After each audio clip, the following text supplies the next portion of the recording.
Denme un minuto. Bueno, ¿qué tal? ¿Cómo están? Buenas noches.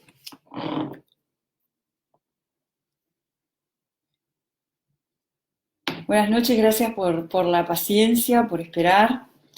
Eh, Me avisaron que, bueno, que está bueno que empiece ahora como a conversar, empecemos a tocar el tema que vamos a atender hoy.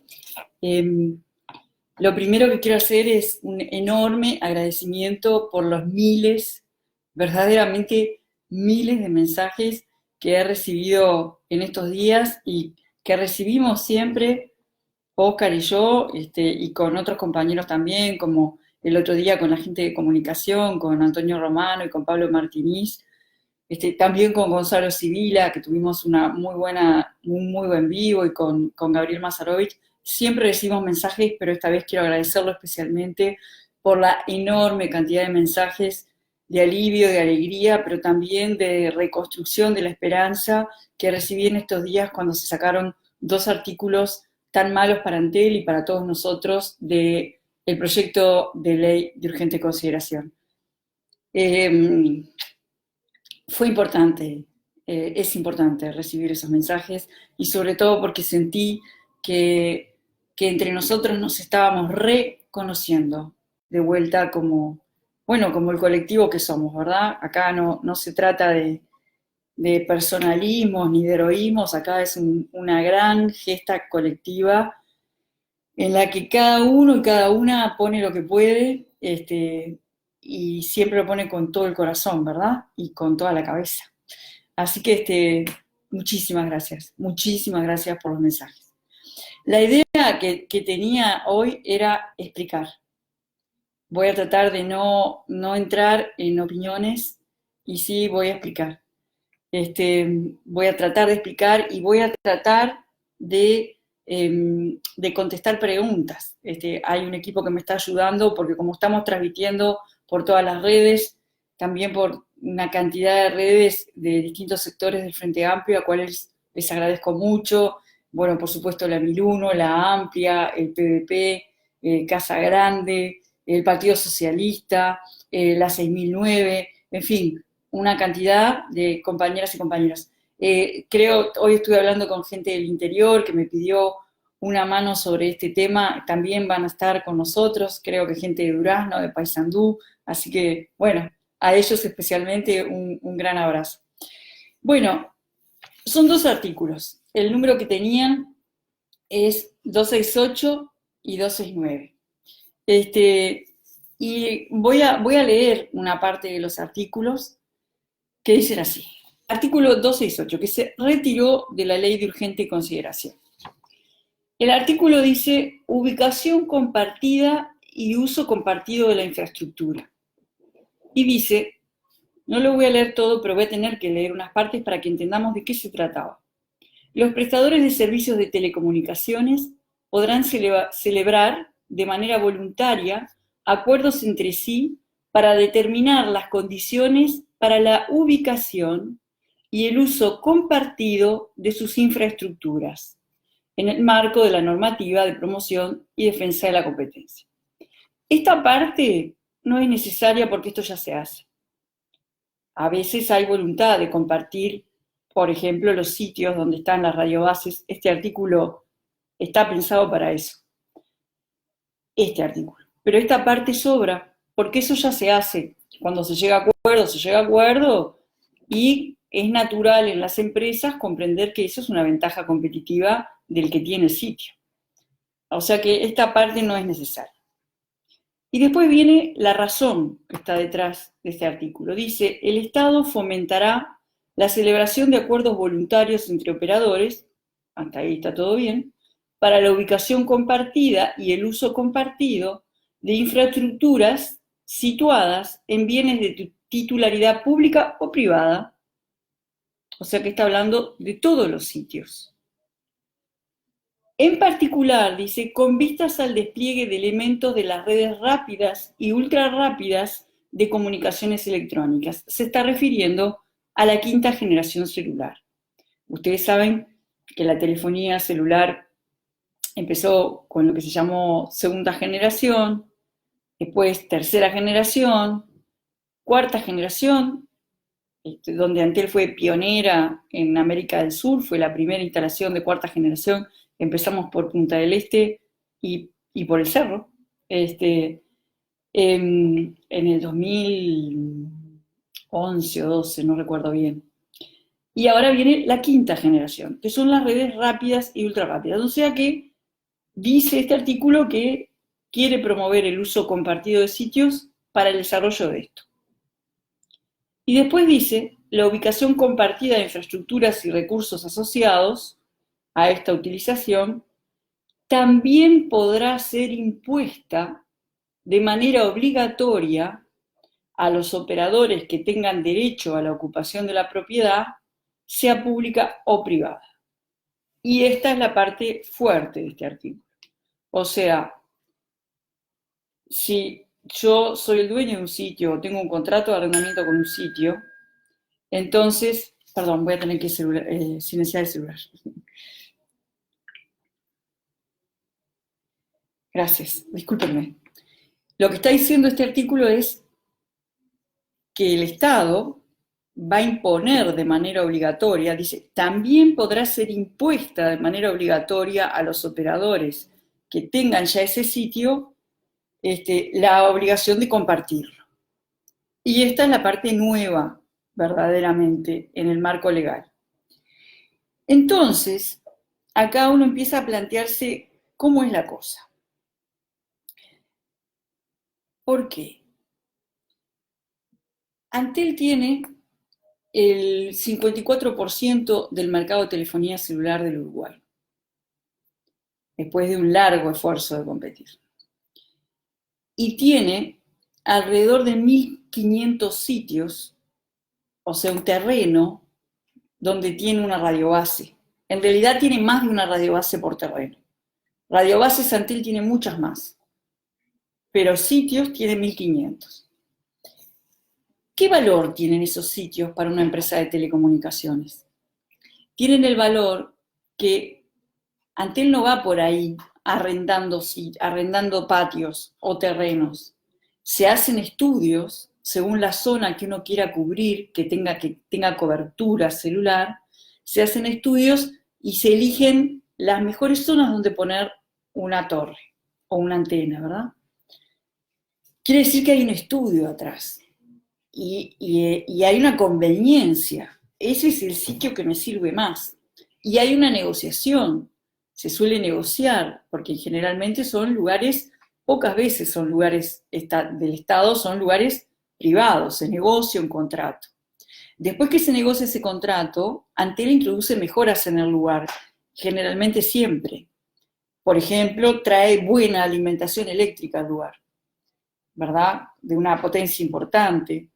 Se encarga de prolijar el terreno, generalmente, y de su mantenimiento. Construyó una torre, se encarga del mantenimiento.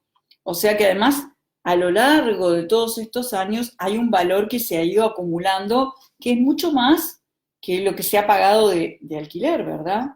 O sea, es un valor que de determinada manera es intangible, porque es los sitios que antes le conviene con un esfuerzo de muchos años. El competidor, ¿se acuerdan que antes les dije tiene el 54% del mercado celular? El competidor que le sigue, en términos de sitios, tiene menos de la mitad. Quiere decir que si la intención de este artículo, como dije en el párrafo segundo, es promover el despliegue de elementos de las redes rápidas y ultra rápidas, o sea, la quinta generación, lo que vendrá, el que tenga más sitios está en mejores condiciones de desplegar una nueva red, obviamente. Eso es bastante obvio. Y el que tenga más sitios elegidos, el que tiene más del doble de sitios, digamos, es el que en este artículo está en inferioridad de condiciones. Y ese que tiene más sitios es Antel. Y es el que tiene sitios con cobertura en todo el territorio nacional. Entonces, además, este artículo agrega que cuando una entidad estatal competente considere que por razones de medio ambiente, salud pública, seguridad u ordenación urbana y territorial procede la imposición de la utilización compartida del dominio público o de la propiedad privada, lo puede solicitar en forma fundada al Ministerio de Industria y Energía y iniciar el procedimiento de obligación. Yo voy a leer distinto esto, porque dice cuando una entidad estatal competente considere que por razones de medio ambiente, esto yo lo leo así, cuando el Ministerio de Medio Ambiente, el Ministerio de Salud, el Ministerio del Interior, el Ministerio de Vivienda o cualquier intendencia considere que procede la imposición de obligatoriedad, puede pedirle al Ministerio de Industria que arranque el procedimiento. O sea que es un mandato fuerte y disperso. Casi que cualquiera puede definir, acá hay que compartir este sitio. Bueno, ¿cómo se condice esto con una necesidad de promover la inversión privada? Es difícil de entender, porque si los demás operadores precisan sitios similares a los que tienen ante él, están en total libertad de ir y negociar con los propietarios de distintos sitios en todo el territorio nacional, negociar, elegirlos, hacer sus relevamientos, elegirlos, negociar, instalar infraestructura, todo eso es inversión, porque todo eso implica alquileres de los lugares y eso es dinero que se queda en Uruguay porque los propietarios son uruguayos y uruguayas, implica instalar torres, eso es trabajo, trabajo de mano de obra de la construcción, implica hacer alguna obra civil a veces porque hay que hacer casetas para los elementos de electricidad y de alimentación, o sea, implica un movimiento que de esta manera la competencia ante él se lo está ahorrando. Entonces, ese es un poco lo que no nos parece adecuado, ni nos parece, y acá sí voy a decir una opinión, no nos parece legítimo, digamos, tomar ventaja de una característica, tomar ventaja de una ventaja que Antel construyó de manera legítima y genuina. Y no nos parece que eso estimule en nada a la inversión privada, al contrario, absolutamente al contrario. Bueno, ese es el 268. El 2669, que es el otro artículo, dice lo siguiente. Dice, acceso o uso de las redes de comunicaciones electrónicas. Y está solo dirigido a Antel. Dice, las entidades estatales que sean titulares de infraestructura, en especial de redes de telecomunicaciones, prestarán servicios mayoristas sobre su infraestructura y redes a aquellos prestadores de servicios de telecomunicaciones interesados en el acceso o uso para promover la inversión eficiente en el despliegue de redes. Es denso este párrafo. Voy a ver si lo puedo desglosar. ¿A quién está dirigido? A las entidades estatales que sean titulares de infraestructura, en especial de redes de telecomunicaciones. Antel. Y voy a empezar a poner de qué infraestructura se trata. Se trata de la red de fibra óptica al hogar. Y dice, estas entidades estatales prestarán servicios mayoristas sobre su infraestructura. Es un producto nuevo. Prestarán servicios mayoristas sobre su infraestructura. Y sobre sus redes. O sea, no solo sobre el cable que va por ahí, sobre la fibra que pasa, sobre la red que eso configura, los equipos, las conexiones. Repito, prestarán servicios mayoristas sobre su infraestructura y redes. ¿A quién? A aquellos prestadores de telecomunicaciones interesados en acceder a ella o en usarla. Dice eso. Es así, dice eso. Esto dice y ahora voy a poner frases mías, ¿verdad? Antel va a prestar servicios de mayoristas en su red de fibra óptica al hogar a su competencia. Dice eso. Y después dice por qué. Dice, para promover la inversión eficiente en el despliegue de redes. Y acá yo me pregunto, ¿la inversión de quién? Entonces me voy a empezar a hacer algunas preguntas. ¿Estará hablando de la inversión de Antel? Bueno,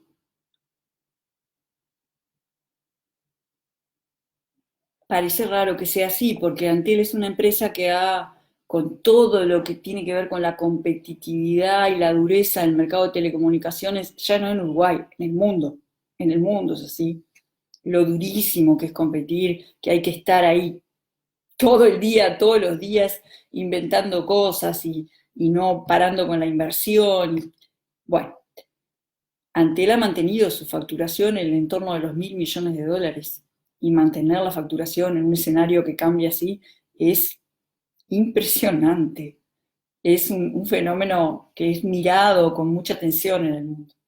Y ha dado una ganancia promedio anual de 140, el año pasado, por ejemplo, cerró con $140 millones. Y ha mantenido un margen neto de entre un 13 y un 15% neto, después de descontar impuestos y demás. Antel no está exenta de ningún impuesto.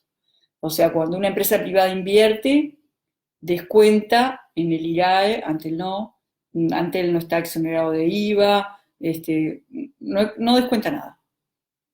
Paga el espectro, nada.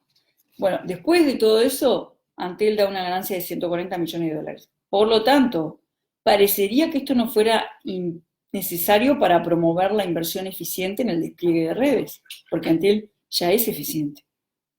Vamos a suponer que no lo fuera, porque se ha deslizado por ahí que Antel no ha amortizado el despliegue de la fibra óptica. Eso se ha amortizado. Voy a decir dos cosas o tres, no sé. Antel amortiza su red de fibra óptica desde el 2012, como hace con todas sus inversiones. Las inversiones de Antel se amortizan a varios años, como en todo el mundo, en las empresas de telecomunicaciones, y Antel viene amortizando toda su inversión en fibra óptica desde el año 2012. Pero vamos a suponer que no. Es así, porque además está publicado en todos los balances. Esto es público. Pero vamos a suponer que no. Ahora yo me pregunto, este artículo que es contradictorio en sí mismo, porque si la razón es que Antel es ineficiente y no ha amortizado su inversión en fibra, le voy a hacer vender parte de esa inversión a precios de mayorista que son menores que los que obtiene ahora vendiendo a minorista. ¿Cuál es mi razonamiento? ¿Cómo voy a hacer amortizar una inversión que se está vendiendo a 100, obligándolo a vender a 80? No tiene sentido. Por lo tanto, hay una contradicción que además no se responde con la realidad. Después dice, las condiciones para el acceso o uso de estas infraestructuras, discúlpenme un nanosegundo, ¿no hay que apagar allí? Es que había algo prendido en la cocina, perdón. Las condiciones para el acceso, sigo con el artículo porque esto es importante. Las condiciones para el acceso o uso de estas infraestructuras y redes de telecomunicaciones serán equitativas. O sea que, bueno, lo voy a leer todo y después lo repasamos. Serán equitativas, no discriminatorias, objetivas, transparentes, neutrales y bajo precios de mercado para todos los prestadores de servicios de telecomunicaciones que brinden servicios en el país. Ok, si esta infraestructura la tiene una sola empresa, que es Antel, el que sean equitativas es para los que quieran el servicio, o sea, para todos los demás. Quiere decir que Antel tendrá la obligación de dividir su infraestructura en partes iguales con su competencia. No discriminatorias, no se la puede negar a ningún competidor. objetivas, transparentes, neutrales, no sé qué significa en este marco, y bajo precios de mercado. ¿Cuál es el precio del mercado de un servicio que no existe? No hay servicio mayorista de redes de fibra óptica. Es un servicio nuevo. ¿Cuál es el precio del mercado? ¿Cuál referencia van a tomar? ¿El de otro país? ¿El de Estados Unidos?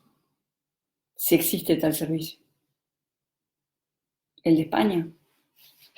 En España están de vuelta con esto. Ahora voy a hablar de eso. ¿Qué son los precios de mercado para un servicio que no existe y que es nuevo? Bien, sin perjuicio podrán ser geográficamente diferenciadas, así como establecer planes especiales, considerando, o sea, ya se están imaginando lo que la competencia quiere comprar, ¿no? Dice después, de conformidad con lo anteriormente dispuesto, los precios, dice, deberán ser razonables, considerando el costo de las inversiones, su operación y mantenimiento.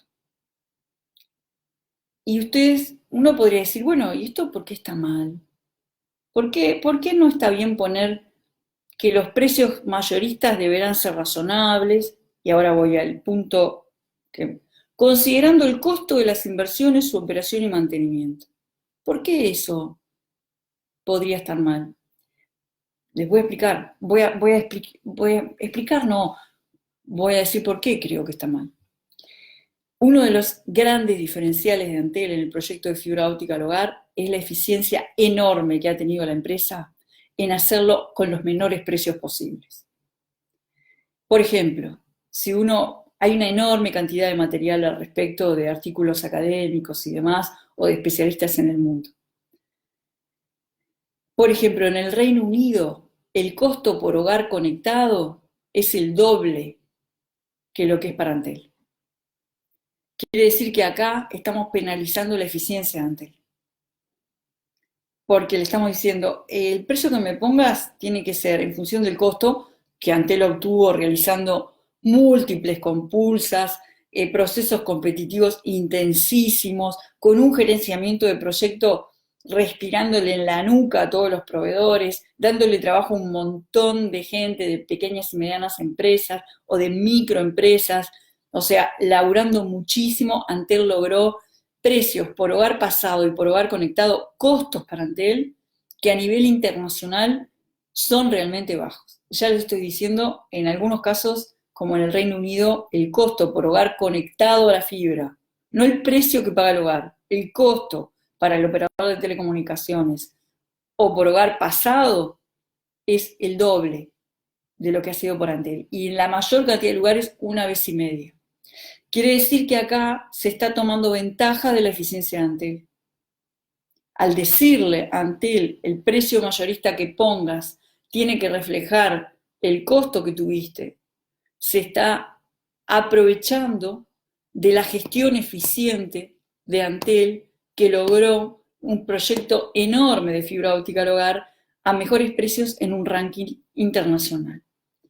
Por eso la verdad que está mal. Y sigue diciendo, se buscará que los diversos prestadores, o sea, ya ahí ya están todos, ¿no? Antel y su competencia, puedan competir de forma razonable en el mercado minorista. O sea, hasta aquí lo que leí es Antel, que es propietaria de su inversión, que le llevó 7 años y cientos de millones de dólares, que logró que fuera de la mayor eficiencia, porque comparada con los precios, los costos internacionales que llevan este tipo de proyectos, Antel ha logrado una eficiencia enorme, estará obligada a generar un producto nuevo y con una infraestructura que vende a precios minoristas, porque cada uno de nosotros pagamos el precio de una persona. Va a estar obligada a vender paquetes a su competencia, que pasará a vender sobre la misma infraestructura, o sea que vamos a tener el mismo servicio, los servicios que ahora venden. Entonces, definitivamente, le voy a quitar clientes a Antel, supuestamente, porque además me dice, se buscará que puedan competir de forma razonable. ¿Saben qué quiere decir esto? que nos van a fijar el precio mayorista, que nos van a fijar el margen en los minoristas, para que ahí juegue nuestra competencia. Eso es lo que está diciendo esto.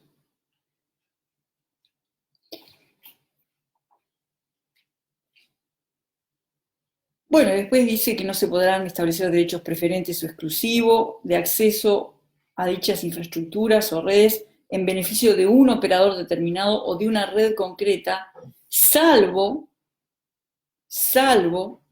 que el Ministerio de Industria y Energía lo considere pertinente en casos concretos.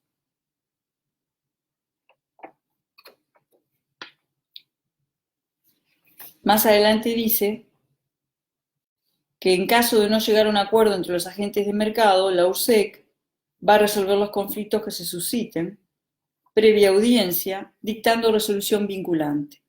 O sea, el precio lo va a fijar otro. Bueno, si falta explicar algo, la inversión se viene amortizando, Antel es una empresa eficiente, y ahora sí me pregunto cuál es el objetivo de que abrir el mercado de los hogares. ¿Cuál es el objetivo? Vamos a generar competencia sobre el esfuerzo de un solo operador. ¿Eso es libre competencia? ¿Eso es competencia en condiciones de igualdad?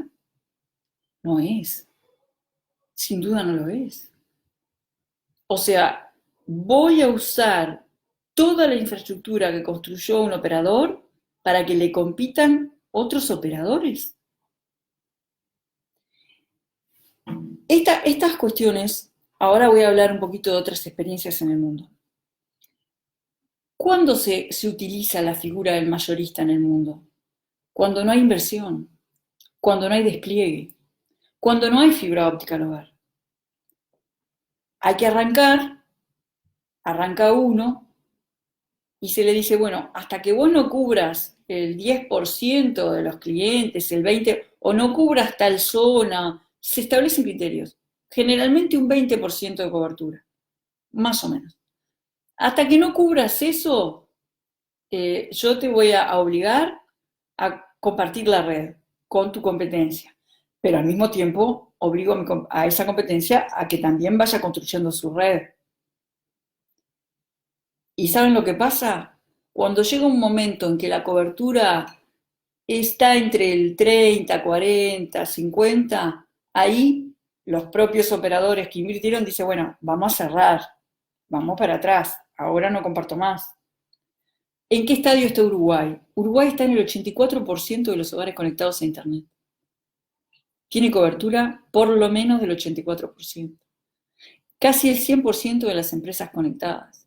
Todos los centros educativos conectados. ¿Cuál es el problema de cobertura? No hay. Bien. No hay problema de eficiencia en Antel. No hay problema de que no haya amortización de la inversión. No hay problema de cobertura. ¿Hay problema de precios? Tampoco hay. Porque está toda la gama de precios. En particular, existe el Producto Universal Hogares, que permite, sobre fibra óptica, tener un servicio sin costo, limitado en tráfico. ¿Qué pasó con ese servicio en la pandemia? Se multiplicó por 10 el límite de tráfico. Bien. ¿Cómo Antel va a poder mantener ese servicio si ahora se le taladra todo su portafolio de productos, imponiendo que comparte infraestructura con su competencia que le va a Dios subsidios? La gracia de nuestra empresa pública es que puede hacer estas inversiones importantes, tener productos competitivos y tener productos infracompetitivos como el Universal Hogares, porque son productos de interés social. Hay 120.000 hogares conectados así. Y esos 120.000 hogares conectados así, que está bien que estén conectados así, pueden existir porque el resto de los hogares pagamos precios razonables. Pagamos precios que comparados con cualquier lugar del mundo, con la calidad que tenemos, son buenos. La tarifa Antel nunca ha sido un problema, por lo menos en los últimos años. Siempre achatada siempre por debajo de la inflación. Entonces, No hay un problema de eficiencia, no hay un problema de amortización, no hay un problema de cobertura, no hay un problema de precios. ¿Cuál es el problema? ¿Cuál es el objetivo? ¿Cuál es la estímulo a invertir a la inversión privada? No hay. Bueno, entonces voy a conectar este artículo con el anterior. ¿No será que para desplegar la red de telefonía de quinta generación se precisa construir infraestructura y los operadores competencia de Antel? Yo les tengo mucho respeto, no estoy hablando mal de ellos, pero capaz que alguien pudiera pensar que no tienen el ánimo de invertir en infraestructura para la quinta generación. Y miren lo que pasa. Vamos a hablar de la quinta generación. Vamos a hablar de la quinta generación. Yo no sé si es así, ¿eh? Capaz que no es así. La verdad que no tengo idea de la postura de los operadores, que la verdad fui ministra a los 5 años y ahí sí, generamos un ecosistema. La verdad, no tengo nada que decir. Vamos a hablar de la quinta generación celular, para analizar un poquito mejor este artículo. La quinta generación celular tiene celdas de cobertura mucho más pequeñas porque trabaja en una frecuencia más alta. Y al mismo tiempo, como tiene mucha más banda ancha, también eso hace que las celdas que haya que poner más celdas, porque enseguida como que se agotan. Estoy hablando de manera muy burda, los que saben del tema me van a disculpar, pero me parece que lo importante es que se entienda. Se estima más o menos que si en cuarta generación uno puso 100 radiobases, en quinta generación uno va a tener que poner 500 o 1000, 5 a 10 veces más radiobases. Por 5 o por 10.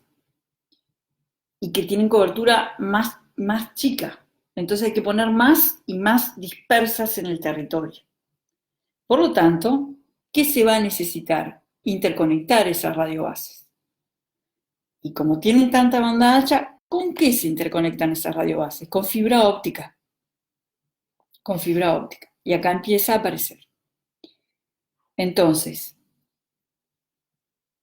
esta imposición también sirve para que si un operador de telefonía celular que compita con Antel quiere desplegar la quinta generación celular y no quiere invertir en infraestructura de interconexión de sus radiobases, no lo va a tener que hacer porque ya lo hizo Antel. ¿Y eso es relevante? Es relevante. Porque está calculado en el mundo que de la inversión que un operador de telecomunicaciones tiene que hacer en la quinta generación celular, aproximadamente el 40%, 40, 50% es la infraestructura de interconexión. O sea que no es el precio de la radiobase sola.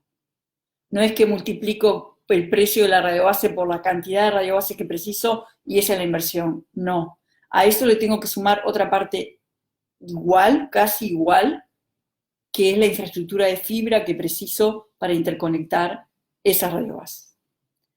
Este artículo, en realidad, facilita el despliegue de telefonía de quinta generación para cualquier operador que no quiere invertir lo que tiene que invertir. Para que cualquier operador que quiera invertir la mitad, este artículo se lo facilita. Y realmente va en contra de las reglas de competencia en igualdad de condiciones. ¿Por qué? Porque Antel ya invirtió en esa infraestructura, ya la tiene. Y de vuelta es una ventaja construida genuinamente, sin dar vueltas. Me pregunto, ¿esto es estimular la inversión privada? Y me respondo, no es. ¿Y por qué es importante? ¿Por qué me parece a mí importante que los otros dos operadores construyan su infraestructura de fibra para interconectar las radiobases? Primero, porque cualquier inversión privada calificada que venga al país es bienvenida. Y segundo, porque en estos momentos de pandemia, y esto sí es urgente, en estos momentos de pandemia, Yo quiero que esas empresas inviertan en infraestructura de fibra óptica para interconectar sus radiobases, porque esa infraestructura implica hacer zanja, instalar ductos, instalar fibra, y eso es mano de obra. Y eso es mano de obra de la construcción, y es mano de obra de técnicos y de técnicas. Y eso es lo que precisamos ahora en la pandemia, cuando hay 150.000 personas que en un mes fueron al seguro de paro. Entonces, verdaderamente, este artículo es innecesario, inexplicable y desestimulante totalmente de las reglas básicas para estimular la inversión privada. También me pregunto la inversión pública. Yo me pregunto, yo estoy en el directorio de Antel ahora, supongamos, y esto sale, ¿no? Vamos a suponer que esto saliera de alguna manera, ¿no? Vamos a suponer que saliera. Yo, director de Antel, mañana, ¿cómo firmo? ¿Cómo apruebo un proyecto de inversión en fibra óptica si sé que pasado mañana me lo van a hacer compartir con mi competencia? ¿Cómo doy cuenta de eso? ¿Cómo me hago responsable de eso? Es realmente una contradicción. Bueno, estos dos artículos, como verán, había que conversar. Yo capaz que me estoy olvidando de alguna cosa. Ahora me voy a fijar en las preguntas si me dan un minuto. Estos dos artículos, ayer en la delegación oficial avisó que los iba a sacar de la ley de urgente consideración. Y yo realmente creo que es un logro que estos dos artículos hayan salido y que está bien que no estén en la ley de urgente consideración. Creo que no tienen que estar en ningún lugar. En ningún lugar. Porque ya hay un ecosistema de telecomunicaciones. Antel ha hecho negocios con todos los actores del mercado que han querido tener negocios. Con los cable operadores, una enorme cantidad del interior, yo diría que todos, con empresas de distinto tipo de valor agregado que comparten riesgo con Antel, pero comparten riesgo con aplicaciones, por ejemplo, donde se llaman acuerdos de revenue share. En fin, la verdad que todo aquel que ha querido tener un negocio con Antel en el marco legal y respetando las reglas básicas, lo ha tenido. Y hay verdaderamente un ecosistema activo. O sea que por ecosistema no es la cosa. Entonces, no es por ineficiencia, no es por temas de amortización, no es por falta de competitividad, no es por un tema de precios, no es porque la inversión no haya sido eficiente, no estimula la inversión privada, no establece reglas de igualdad de la competencia. ¿Cuál es el motivo? Entonces, me parece bien que hayan salido y verdaderamente creo que está bien. Creo que se atendió a lo que se sabía que era un reclamo fundado y una preocupación fundada. Con estas cosas no se puede jugar y espero que no estén en ningún lugar. Ahora, si me dan un minuto, me voy a fijar en las preguntas.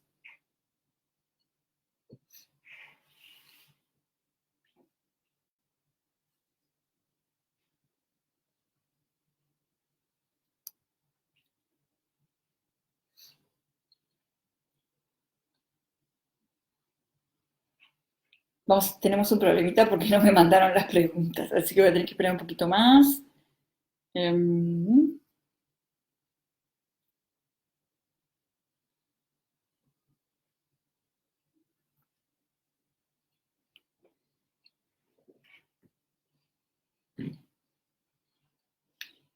Bueno, me está preguntando en qué país se probó el 5G acá. Acá ya hay despliegues de quinta generación. Hay pilotos, no recuerdo muy bien dónde. Ya se probó acá. Y en varios otros.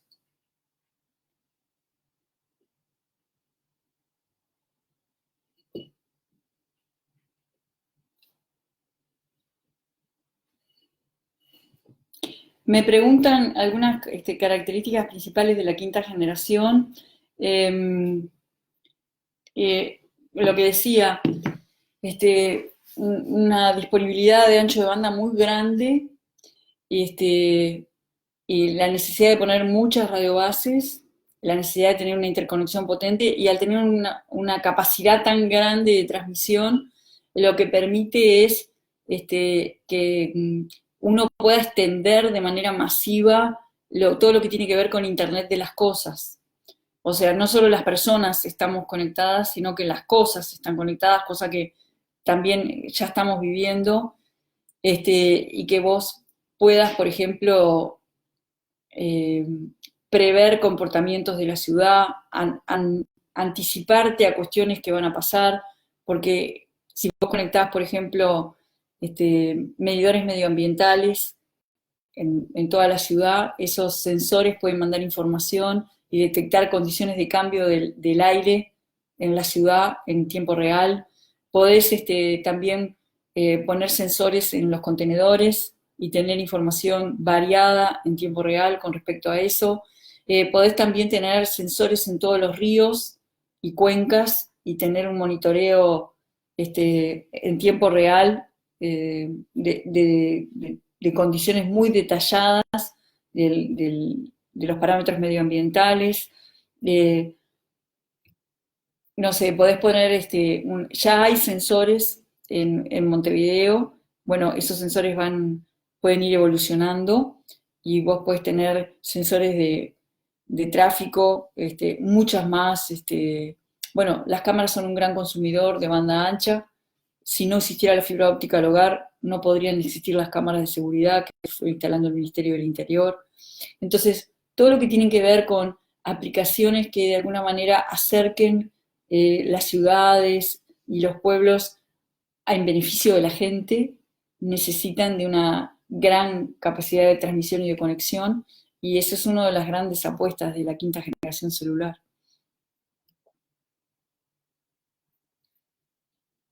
Me preguntan por qué creo que lo saco de la LUC. Bueno,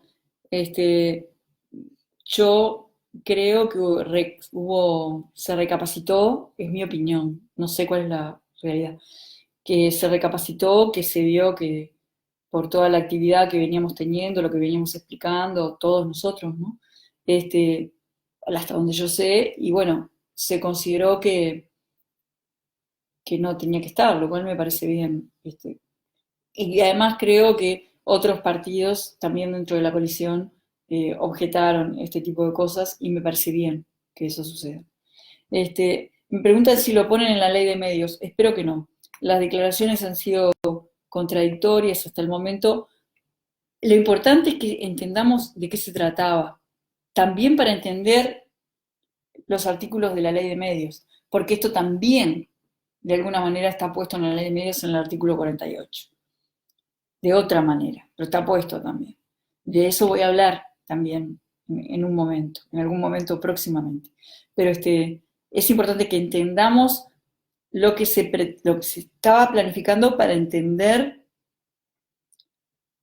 una concepción y cómo se lleva a la práctica una concepción de algo. Entonces, donde no sé si se va a poner o se va a intentar poner en otro lugar, pero cuando eso suceda, nosotros ya vamos a ver de qué están hablando. ¿Se puede asegurar que no estarán en la LUC? Bueno, dieron su palabra. ¿No es toda la LUC inconstitucional? Bueno, a mi modo de ver sí, a nuestro modo de ver sí. La bancada del Senado, todos nosotros, en la bancada del Senado del Frente Amplio, en la primera exposición que hicimos, en la primera sesión donde se dio entrada a este proyecto de ley, explicamos que era anticonstitucional, ¿sí? Explicamos que era un abuso y puedo explicar por qué en este momento. Pero básicamente es que el artículo 168 de la Constitución, en uno de sus numerales, el artículo 168 de la Constitución expresa cuestiones que el presidente en Consejo de Ministros, o sea, que el Poder Ejecutivo puede hacer.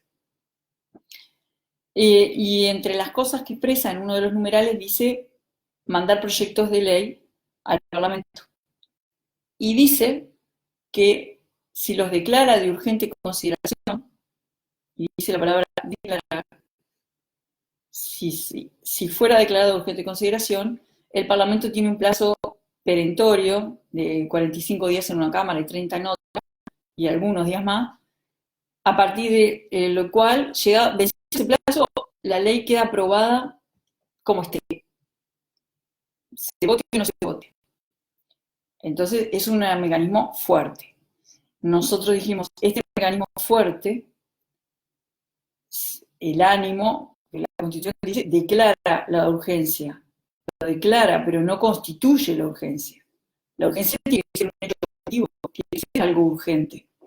Entonces, planteamos que para la calidad democrática del país era altamente inconveniente poner todo el programa de gobierno en una ley, declararlo urgente y el agua va. ¿Por qué?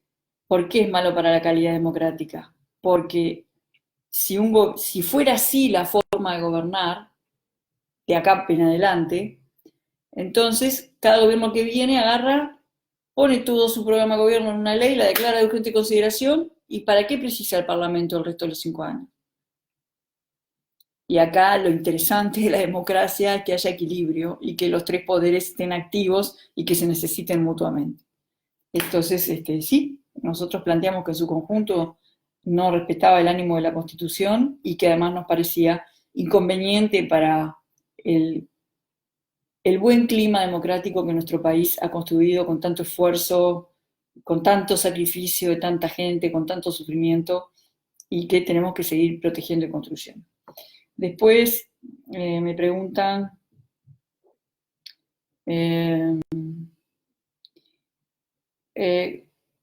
lo que plantearon es que sacaban estos artículos de la LUC para discutir este tipo de cosas en otro momento. No expresaron claramente dónde lo van a poner, o si lo van a poner en algún lugar. Bueno, en particular, esto es un proyecto, no fue iniciativa nuestra, obviamente, es iniciativa del Poder Ejecutivo. En realidad, a nosotros hoy lo que nos interesa es que esto salió. ¿Dónde lo ponen? No sé. Nosotros lo que vamos a hacer es estar atentos porque este tipo de concepción, la verdad, no me voy a poner ni siquiera a pensar a quién beneficia, pero está clarísimo a quién perjudica. Y no es que perjudica ante él, nos perjudica a todos. Porque si algo ha demostrado esta pandemia es la importancia de que nuestra empresa pública haya invertido, lo haya hecho bien y haya desplegado una enorme cantidad de iniciativas. La fibra al hogar, la cuarta generación celular, el data center de Pando, el Antel Arena, Vera TV, el cable de fibra óptica submarino, Antel Integra, el área de innovación e investigación científica, y así podría seguir. Todo eso genera para afuera un ecosistema que ni te voglio dire, y que ahora en la pandemia ha demostrado el valor que tiene. Bueno, parece ser que no hay más preguntas por lo que me dicen aquí. Así que, bueno, les agradezco. ¿Estamos en tiempo? Sí, estamos bien. A ver si me escriben algo más. Me piden, explica si podés. Uh-huh.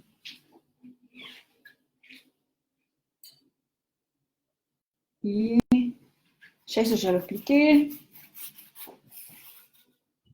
Bien. Parece que ya expliqué, o por lo menos siento que ya contesté todas las preguntas. Esto, la idea era conversar, tratar de explicar con detenimiento lo más posible. Y bueno, así conversando, reflexionando, aún con pandemia mediante, pero bueno, a pulmón, entre nosotros, con los vivos, tratando de difundir lo más posible lo que pensamos con una gran cantidad de compañeros y compañeras, así no hay distancia que nos pueda separar. Y así igual se logran cosas. Nuestro pueblo ha demostrado que en condiciones terribles ha logrado cosas que parecían imposibles. Nosotros somos ese pueblo, somos el mismo pueblo, pero en el siglo XXI. Pero somos el mismo pueblo que en plena dictadura sacó un no, el mismo pueblo que resistió, vaya sin comunicado, toda la dictadura, el mismo pueblo que defendió las empresas públicas, el mismo pueblo que defendió ANCAP. Somos ese pueblo, somos el pueblo que cuando hubo un plan de emergencia y cuando descubrimos que no eran 100.000, no eran algunos miles de hogares, sino que eran 100.000 los hogares pobres, y Tabaré lanzó el plan de emergencia, el mismo pueblo que tuvo un conjunto de miles de jóvenes que se ofrecieron de voluntarios, el mismo pueblo que cuando se lanzó el plan Ceibal y había problemas para repartir las ceibalitas, miles de personas se organizaron en una red de voluntarios para ayudar al Ceibal a repartirlas. Eso es lo que somos. Y eso es lo que vamos a hacer siempre. Siempre. Vamos, que vamos. No hay que bajar los brazos y tenemos que ponerle todas las ganas, todo el estudio, toda la reflexión y tendernos las manos y seguir unidos. Nuestra unidad es nuestra mayor fortaleza. A seguirla construyendo, de verdad. Un abrazo enorme a todos y a todas. Nos vemos pronto.